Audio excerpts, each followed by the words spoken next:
ഇക്കഴിഞ്ഞ ലോക്സഭാ തെരഞ്ഞെടുപ്പിലെ കേരളത്തിലെ പല മണ്ഡലങ്ങളിലും അതിശക്തമായ ത്രികോണ മത്സരം നമ്മൾ കണ്ടതാണ്.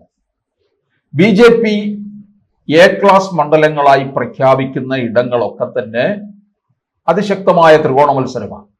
ഇപ്പോൾ തിരുവനന്തപുരം തന്നെ ഏറ്റവും നല്ല ഉദാഹരണം. അവിടെ LDF സ്ഥാനാർത്ഥി 3ാം സ്ഥാനത്തേക്കാണ് പോകുന്നത്.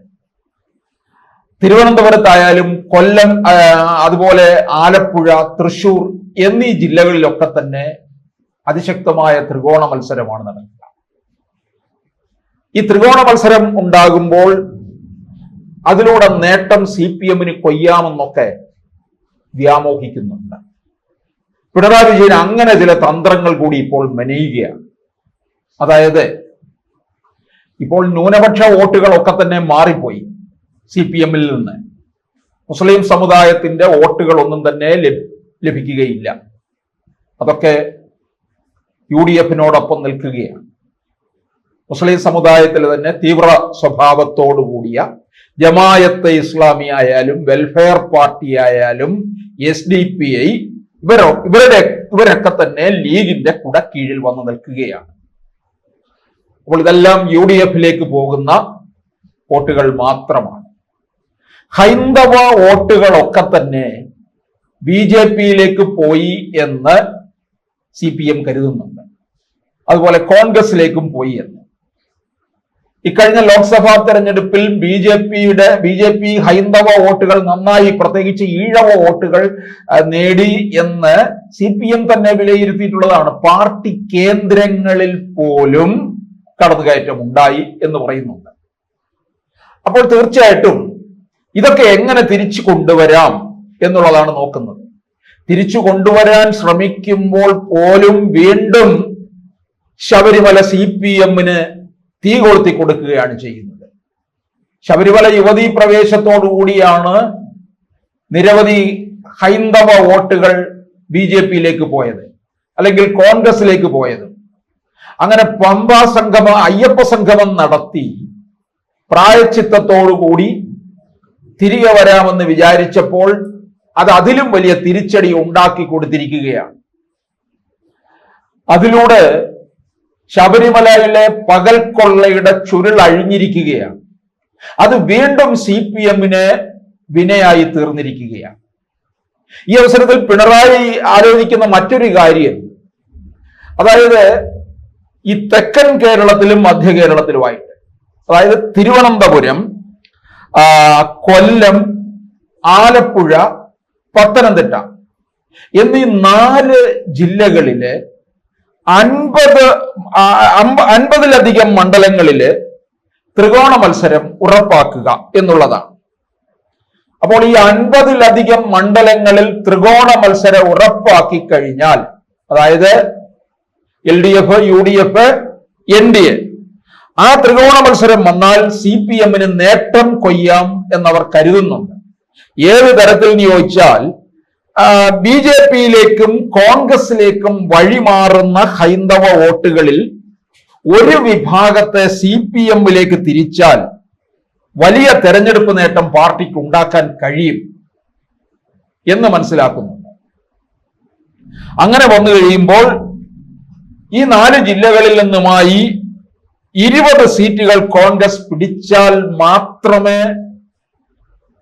UDF-ന് ഭരണം ലഭിക്കൂ. ഈ 4 ജില്ലകളിൽ നിന്ന് 20 സീറ്റുകൾ പിടിക്കണം.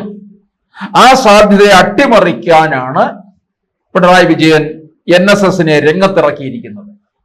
കാരണം NSS-നെ രംഗത്തിറക്കി കഴിഞ്ഞാൽ, അതായത് സുകുമാരൻ നായർ പിണറായി വിജയനോടൊപ്പം ചേർന്ന് നിന്ന് കഴിഞ്ഞാൽ, ഈ ഹൈന്ദവ വോട്ടുകളെ നല്ല രീതിയിൽ സമാഹരിച്ചു കൊണ്ടുവരാം എന്ന് മനസ്സിലാക്കുന്നു.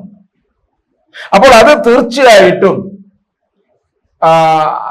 ഗുണം ഉണ്ടാക്കും എന്നുള്ള രീതിയിൽ തന്നെയാണ് പിണറായി വിജയൻ ഉറപ്പ് പറയുന്നത്. അതുകൊണ്ട് തന്നെയാണ് ഘടകകക്ഷികളോടൊക്കെ പറഞ്ഞിരിക്കുകയാണ്, നമ്മൾ തന്നെ 3ാമതും അധികാരത്തിൽ വരും എന്നുള്ളത്. എങ്ങനെയും തുടർഭരണം ഉറപ്പിക്കുക എന്നുള്ളതാണ് പിണറായി വിജയന്റെ പ്രഖ്യാപിത ലക്ഷ്യം. അതായത് പിന്തുണ നൽകുമ്പോൾ അതിന് തക്കതായ കാരണം വേണമെന്നത് NSS-ന്റെ നേതൃത്വത്തിന്റെ ഒരു ഭാഗമായി ആവശ്യമായിരുന്നു. അതായിരുന്നു അയ്യപ്പ സംഗമം.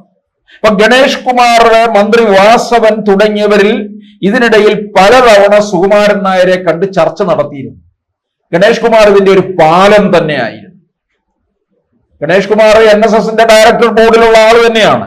സുകുമാരൻ നായരെ കൂടെ നിർത്തുന്ന കാര്യത്തിൽ വെള്ളാപ്പള്ളിയുടെ പിന്തുണ കൂടി ഉറപ്പ് വരുത്തിയതോടെയാണ് കാര്യങ്ങൾ മാറി മറിഞ്ഞു. 96 നിയമസഭാ തെരഞ്ഞെടുപ്പിന് ശേഷം ഇതാദ്യമായിട്ട് NSS CPM-നെ പരസ്യമായി പിന്തുണയ്ക്കുന്ന സമീപനമാണ് സ്വീകരിച്ചിരിക്കുന്നത്. പക്ഷെ ഇതിലൂടെ ഈ പെരുന്നേലെ പോപ്പ് ഇത് പറഞ്ഞതോടുകൂടി മുഴുവൻ നായന്മാരുടെയും വോട്ടുകള് CPM-ലേക്ക് മാറണമെന്നില്ല. ആ ഒരു കണക്ക് കൂട്ടലുകളാണുള്ളത്. വെള്ളാപ്പള്ളി ഇതിന്റെ പിന്നിൽ നിന്ന് വളരെ ആസൂത്രിതമായ നീക്കം തന്നെയാണ് നടത്തിയിട്ടുള്ളത്. വെള്ളാപ്പള്ളിക്ക് പൊതുവെ UDF-നോട് ഒരു പ്രത്യേക ദേഷ്യം തന്നെയാണ് ഉള്ളത്. പ്രത്യേകിച്ച് VD സതീശൻ നേതൃത്വം നൽകുന്ന ആ മുന്നണിയോട് ദേഷ്യം തന്നെയാണുള്ളത്. ഈഴവർക്ക് വേണ്ട തരത്തിലുള്ള പ്രാതിനിധ്യം നൽകുന്നില്ല എന്നാണ് വെള്ളാപ്പള്ളി തന്നെ പറഞ്ഞിട്ടുള്ളത്. കെ സുധാകരനെ KPCC അധ്യക്ഷ സ്ഥാനത്ത് നിന്ന് മാറ്റി. അതുപോലെ തന്നെ ഇനി അടുത്ത തെരഞ്ഞെടുപ്പിലെ തൃപ്പൂണിത്തറയിൽ കെ ബാബു ഒരുപക്ഷെ മത്സര രംഗത്ത് നിന്ന് മാറി നിൽക്കും. അങ്ങനെയാണെന്നുണ്ടെങ്കിൽ അവിടെ ഈഴവ വിഭാഗത്തിലുള്ള ആർക്ക് കൊടുക്കും? ഇപ്പോൾ കെ ബാബുവിന്റെ പ്രാതിനിധ്യം മാത്രമേ ഉള്ളൂ. അതുപോലെ തന്നെ അടൂർ പ്രകാശ് MP ആണ്. അടൂർ പ്രകാശിനെ തിരിച്ചു കോന്നിയിലേക്ക് കൊണ്ടുവരുമോ? അങ്ങനെയാണെന്നുണ്ടെങ്കിൽ ഈഴവ പ്രാതിനിധ്യവും കിട്ടും, കോന്നിയും തിരിച്ചു പിടിക്കാൻ കഴിയും.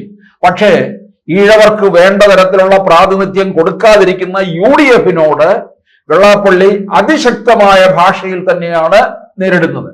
അതുപോലെ തന്നെ മലപ്പുറത്തിലെയും മുസ്ലിം ലീഗിനെയും എതിരായിട്ട് വെള്ളാപ്പള്ളി നടത്തിയിട്ടുള്ള പ്രസ്താവനകളൊക്കെ തന്നെ നമുക്കറിയാവുന്നതാണ്.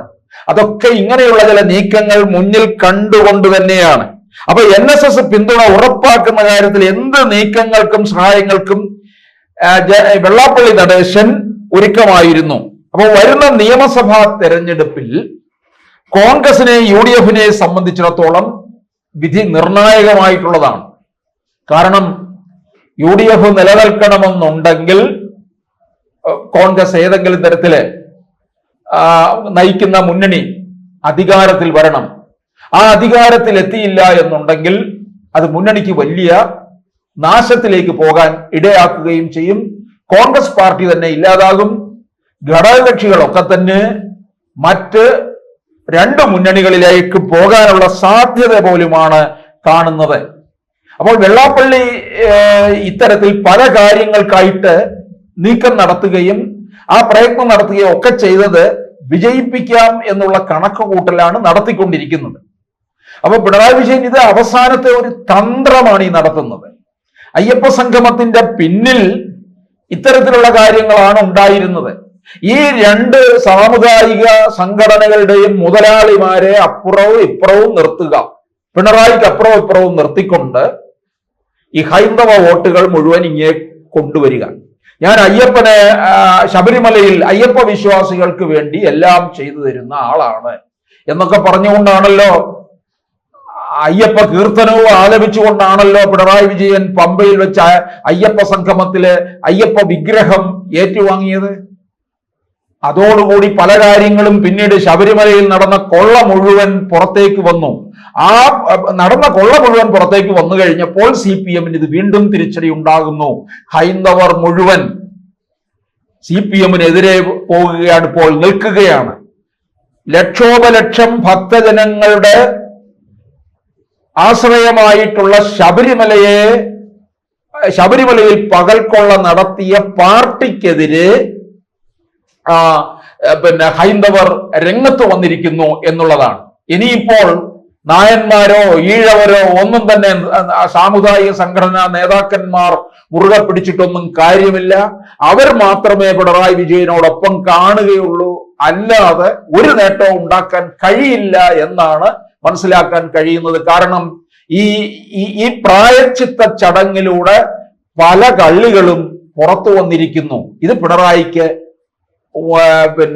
ഉണ്ടാകാൻ പോകുന്ന വലിയ തിരിച്ചടിയാണ്, വലിയ വിനയാണ് വരുത്തി വച്ചിരിക്കുന്നത്.